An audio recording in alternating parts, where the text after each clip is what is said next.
Hi అండి, అందరికీ నమస్కారం. ఈరోజు మీకు పర్ఫెక్ట్ కొలతలతో పూరీ కర్రీని ఎలా చేయాలో మీకు నేను చూపించబోతున్నాను. వచ్చేయండి, ఓకేనా?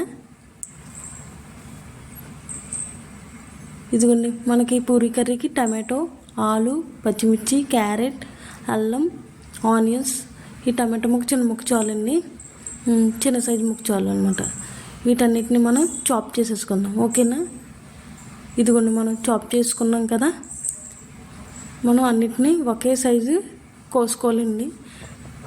దానివల్ల ఏమవుతుందంటే మనకి ముక్కలోని త్వరగా ఫాస్ట్గా ఉడికిపోతుంది, మన కర్రీ కూడా ఫాస్ట్గా అవుతుంది. ఆయిల్ దీనికి కావాల్సిన పద్ధతి ఆయిల్, పోపులు, అందులో 2 పచ్చిమిర్చి ఎండుమిరపకాయలండి. ఈ పోపులు ఎంతెంత క్వాంటిటీ తీసుకోవాలో నేను మీకు ఇప్పుడు చెప్పబోతున్నా. ఆవాలు 1/2 టీ స్పూన్, జీలకర్ర 1/2 టీ స్పూన్, మినప్పప్పు 1/4 టీ స్పూన్, శనగపప్పు 1/2 టీ స్పూన్ తీసుకోనండి. ఎందుకంటే మనం బఠానీలు తీసుకుంటున్నాం కాబట్టి శనగపప్పు 1/2 టీ స్పూన్ సరిపోతుంది. లేదంటే మనం కొంచెం ఇంకా ఎక్కువ వేసుకోవాలన్నమాట. చూసారు కదా, అందులో 2 ఎండుమిరపకాయలు కూడా వేసుకోవాలి. కరివేపాకు, వీటన్నిటిని చిన్న చిన్న ముక్కలుగా. అల్లం కూడా వేసుకుంటే చాలా టేస్టీగా ఉంటుందండి. అల్లం కొంతమంది స్కిప్ చేసేస్తారు, వేసుకోండి. ఈ బఠానీలు అరగంట ముందు నానబెట్టుకుని ఉంచుకుంటే దీని నుండి వచ్చే మనకి కలర్ పోతుందన్నమాట. కొత్తిమీర కూడా తీసుకోవాలండి. వాటర్ అండ్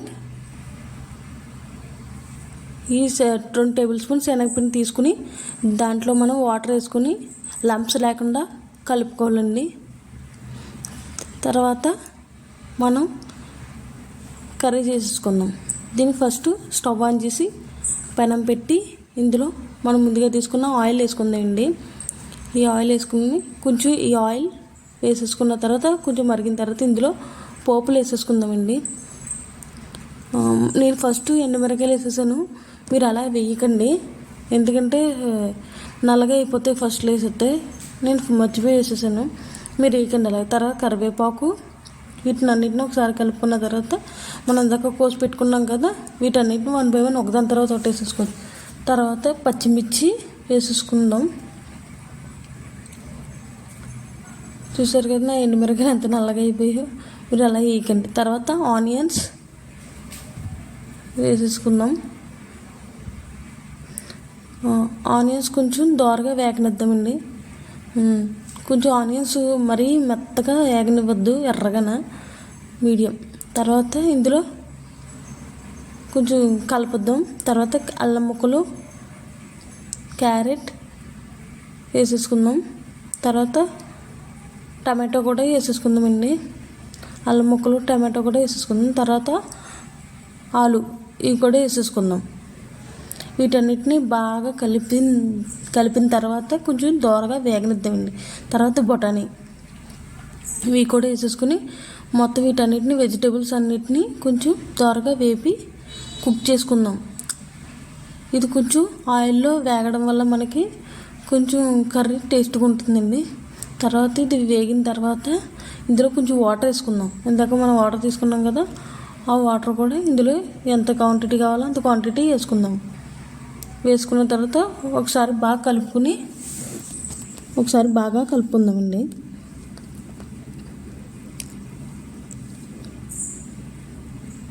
ఈ పూరీ కర్రీ మనం పర్ఫెక్ట్గా చేసుకుంటే కర్రీ అనేది చాలా టేస్టీగా వస్తుందండి. మూత పెట్టేసిన తర్వాత ఒక 10 నిమిషాలు ఉడకనిద్దామండి. ఆలు ఒకటన సగం ఉడికిన తర్వాత అప్పుడు సాల్ట్ వేద్దాం, ఓకేనా? నాకు కొంచెం వాటర్ తక్కువైందండి, అందువల్ల నేను కొంచెం వాటర్ వేసుకున్నాను. ఇదిగోండి, కొంచెం వాటర్ మరిగి హాఫ్ కుక్ అయింది. ఇందులో నేను పసుపు వేస్తున్నాను. ఇందాక నేను పసుపు వేయడం మర్చిపోయానండి. తర్వాత రుచికి తగినంత సాల్ట్ కూడా వేసేసుకుందాం కలుపుకుని. చూసారు కదా, నాకు ఇందాక కొంచెం సాల్ట్ తక్కువైనట్టు అనిపించిందండి, అందుకని నేను మళ్ళీ ఇప్పుడు వేసుకుంటున్నాను. కొంచెం సాల్ట్ వేసుకోండి, మీరు కూడా చూసి వేసుకోండి. నాకు ఎంత క్వాంటిటీ వేయాలో తెలీదు, అందుకు సాల్ట్ టేస్ట్ చూస్తాను కానీ నేను చెప్పలేను ఎంత వేయాలనేది, అదనమాట. మళ్ళీ ఒకసారి మూత పెట్టుకుని ఉన్న హాఫ్ కూడా కుక్ చేసేసుకుందాం, ఓకేనా? తర్వాత ఇందులో మనం ఇందాక లంప్స్ లేకుండా కలుపుకున్నాం కదండి, ఆ శనగపిండి వాటర్ ఇందులో వేసేసి ఉండలు లేకుండా కలుపుకోవాలండి. అంటే నేను ఒక పక్క వీడియో తీస్తూ వంట చేయడంలో కలపడానికి అవ్వలేదు.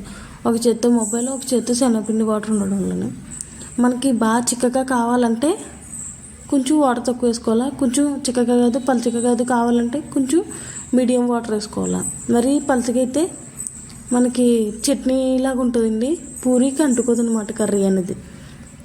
అందుకని మనం ఒక 5 నిమిషాలు మూత పెట్టేసుకుని కుక్కర్ వద్దాం. ఈ శనగపిండి అనేది పచ్చివాసన పోతుందండి. చూడండి మన కర్రీ అనేది కొంచెం బాగా తయారైపోయిందండి.